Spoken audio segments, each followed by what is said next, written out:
Kwibuka ni kimwe mu biranga umuntu ufite umutima, gituma uwarokotse agira icyizere cyo kubaho, ndetse n'abacu bazize Jenoside baba icyizere cy'uko tubazirikana. Ntabwo ari inzika nk'uko abapfobya bavuga, ahubwo ni ubutwari bwo kongera kubaho.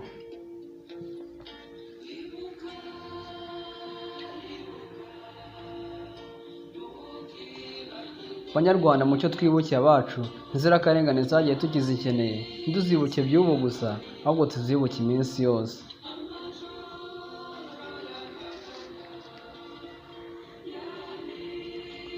Dukomere kandi dukomeze abandi mu bihe bigoye byo kwibuka abacu, duharanira ko bitazongera kuba ukundi, turwanye uwo ari we wese ducamo amoko, ndi umunyarwanda iganze i Rwanda.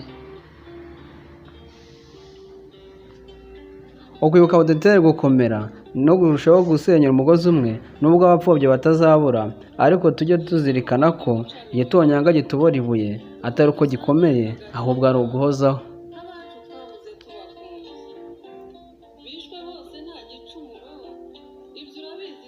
Impamvu y'urubyiruko rw'uyu munsi, ntirutinye akanapfobya Jenoside yakorewe Abatutsi muri Mata 1994, nta mpamvu yo kubarebera kuko aho tujya niho heza kandi nta kiruta ubunyarwanda.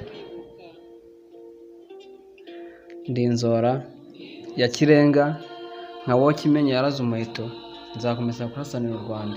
Nitwa Irumva Aloys.